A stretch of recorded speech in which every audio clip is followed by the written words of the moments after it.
Wonderla toilet cleaning ను సులభంగా మార్చే powerful product ఎలిమ్ toilet cleaner.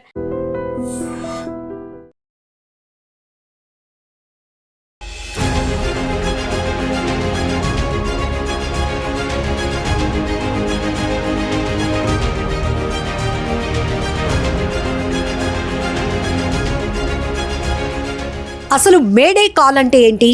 May Day అనేది అంతర్జాతీయంగా గుర్తింపు పొందిన అత్యవసర పదం. ఇది ఎయిర్ ట్రాఫిక్ కంట్రోల్కు విపత్తు సంకేతాన్ని పంపడానికి ఉపయోగిస్తారు. విమాన పైలట్లు, షిప్ కెప్టెన్లు తమ నౌక వినాశనం అంచున ఉన్నప్పుడు అత్యవసర సంకేతాన్ని పంపడానికి దీన్ని ఎక్కువగా ఉపయోగిస్తారు. ఇది రెస్క్యూ అధికారులను వెంటనే అలర్ట్ చేస్తుంది.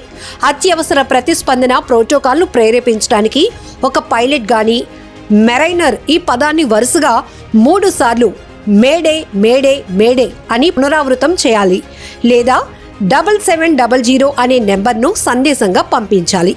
అసలు మేడే కాల్ చరిత్ర గురించి చూద్దాం. మేడే అనే పదం వచ్చి నాకు సహాయం చేయండి అని అర్థం వచ్చే ఫ్రెంచ్ పదం మేడర్ నుండి ఉద్భవించింది. ఈ కొత్త పదాన్ని 1923లో క్రాస్ ఛానల్ విమానాల కోసం చేర్చారు. ఇది మునుపటి డిస్ట్రెస్ కాల్ స్థానాన్ని భర్తీ చేసింది. దీని మోర్స్ కోడ్ సిగ్నల్ SOS. మొదట ఈ పదాన్ని 1920 సంవత్సరం ప్రారంభంలో ఇంగ్లాండ్లోని క్రోయిడాన్ విమానాశ్రయంలో రేడియో ఇన్ఛార్జ్ అధికారి ఫ్రెడరిక్ స్టాన్లీ మాక్ఫోర్డ్ ఉపయోగించారు. మేడే కాల్ తర్వాత ఏం జరుగుతుంది? తీవ్రమైన అత్యవసర పరిస్థితిలో విమానం లేదా నౌకకు కమాండ్గా ఉన్న వ్యక్తి ద్వారా మేడే కాల్ జారీ చేయబడుతుంది.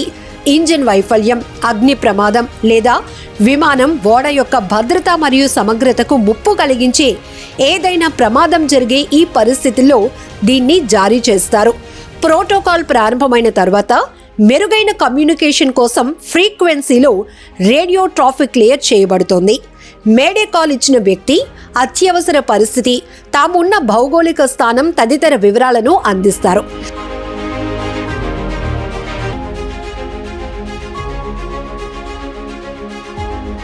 దీంతో సంబంధిత అధికారులు ప్రత్యామ్నాయ అవకాశాలు అందిస్తారు. ఈ పిలుపుతో అధికారులు రెస్క్యూ బృందాలను పంపడం, ప్రాణ నష్టం నివారణ కోసం ఇతర ఏర్పాట్లు చేయటం సులువవుతుంది. ఇక అహ్మదాబాద్ విమాన ప్రమాదానికి FADEC వైఫల్యం కారణమని నిపుణులు ప్రాథమికంగా గుర్తిస్తున్నారు. ఈ ఫెయిల్యూర్తో ఫ్యూయల్ ఫిల్టర్ జామ్ అయి ఇంజన్కు ఇంధనం అందక విమానం ఎగరలేక కూలిందని ఒక అంచనా వస్తున్నారు. బ్లాక్ బాక్స్ అనాలిసిస్, మరిన్ని అంశాల పరిశీలనతో దీనిపై ఇంకా స్పష్టత రావాల్సింది. ఫుల్ అథారిటీ డీజిల్ ఇంజిన్ కంట్రోల్గా పిలిచే ఈ FADEC సిస్టమ్ విమాన ప్రయాణాన్ని అన్ని అంశాలతో సమన్వయం చేస్తోంది. దీన్ని పైలట్ ఓవర్ రైడ్ చేయలేరు. అహ్మదాబాద్ నుండి లండన్ వెళ్తున్న ఎయిర్ ఇండియా విమానం టేక్ ఆఫ్ అయిన కాసేపటికే కూలిపోయింది. గురువారం అంటే జూన్ 12న మధ్యాహ్నం 1:35 సమయంలో ఈ దుర్ఘటన సంభవించింది. ప్రమాదానికి గురైన విమానంలో ప్రయాణికులు, సిబ్బంది కలుపుకొని మొత్తం 242 మంది ఉన్నట్లు ఎయిర్ ఇండియా ధృవీకరించింది. విమానంలో ఉన్నవారిలో 169 మంది భారతీయులు, 53 మంది బ్రిటిష్ జాతీయులు, పోర్చుగీస్కు చెందినటువంటి 7, కెనడాకు చెందిన 1 ఉన్నారని ఎయిర్ ఇండియా అధికారికంగా ధృవీకరించింది. ఈ ప్రమాదంలో గాయపడిన వారిని వెంటనే సమీపంలోని హాస్పిటల్స్కు తరలించారు. విమానం టేక్ ఆఫ్ అయిన కాసేపటికే గాల్లో 625 అడుగుల ఎత్తులో ఎగురుతుండగానే pilot air traffic control ATC సెంటర్కు మేడే కాల్ చేశారు. వారిని సంప్రదించేందుకు ATC తిరిగి ప్రయత్నించగా అటు నుంచి మాత్రం ఎలాంటి స్పందన రాలేదు. కాసేపటికే విమానం కూలిపోయింది. ఈ నేపథ్యంలో పైలట్లు చేసిన మేడే కాల్కు అర్థమేంటి? విమాన సిబ్బంది ఎలాంటి కోడ్ లాంగ్వేజ్ యూజ్ చేస్తారు?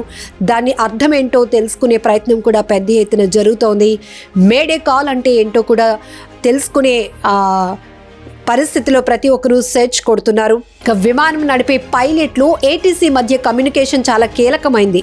ఈ కమ్యూనికేషన్ కోసం వారు కొన్ని నిర్దిష్టమైన పదాలు, నియమాలు, సిగ్నల్స్ కూడా ఉపయోగిస్తారు. ప్రపంచవ్యాప్తంగా ఇవి చాలా ప్రామాణికమైనవి. ఏవియేషన్ రంగంలో కమ్యూనికేషన్ కోసం పైలట్లు, ఏటీసీ సిబ్బంది, గ్రౌండ్ సిబ్బంది అందరూ ఇంగ్లీష్లోనే మాట్లాడతారు. దీనివల్ల విమానం ప్రపంచంలో ఏ ప్రాంతంలో ప్రయాణిస్తున్నప్పటికీ కూడా భాష పరంగా మాత్రం ఇబ్బందులు ఉండవు. అలాగే రేడియో కమ్యూనికేషన్ కోసం నిర్దిష్టమైన పదజాలాన్ని ఉపయోగిస్తారు. ఈ రేడియో కమ్యూనికేషన్ను ఇంటర్నేషనల్ సివిల్ ఏవియేషన్ ఆర్గనైజేషన్ ఈ పదజాలాన్ని ప్రమాణీకరించింది. అయితే ఈ పదజాలంలో కొన్ని పదాలు కూడా ఉన్నాయి. వాటికి అర్థాలు కూడా ఇప్పుడు ఒకసారి చూద్దాం. రోజర్, మీ సందేశాన్ని నేను అందుకున్నాను అని అర్థం. అఫిర్మేటివ్ అంటే అవును లేదా ధృవీకరిస్తున్నాను అని. నెగిటివ్ అంటే కాదు లేదా తిరస్కరిస్తున్నాను అని. రీడ్ బ్యాక్, ఏటీసీ సూచనలను పైలట్ తిరిగి చెప్పటం, తద్వారా ఆ సూచన సరిగా అర్థం చేసుకున్నారని నిర్ధారించుకోవటం. ఇక clear for take off, take off చేయటానికి అనుమతి ఉందని అర్థం. Line up and wait, runway పైకి వచ్చి టేక్ ఆఫ్ కోసం వేచి ఉండమని అర్థం. బ్రేక్స్ రిలీజ్డ్, టేక్ ఆఫ్ కోసం బ్రేక్లను వదిలి విమానం కదలటం ప్రారంభించిందని పైలట్ ఏటీసీకి చెప్పడం. ఇక మే డే, తీవ్రమైన ప్రాణాపాయ అత్యవసర పరిస్థితిని సూచించే సంకేతం ఇది. ఉదాహరణకు చెప్పాలంటే ఇంజిన్ వైఫల్యం కావచ్చు, మంటలు చెలరేగటం కావచ్చు. 3 సార్లు మేడే మేడే మేడే అంటారు. ఇక పాన్ పాన్ అంటే తక్షణ ప్రాణాపాయం ఉండదు, కానీ అత్యవసరమైన పరిస్థితిని మాత్రం సూచిస్తుంది పదం. ఉదాహరణకు చిన్నపాటి సాంకేతిక లోపం తలెత్తినా లేదా విమానంలో ఎవరైనా అనారోగ్యానికి గురి కావటం కావచ్చు. దీన్ని కూడా 3 సార్లు పునరావృతం చేస్తారు.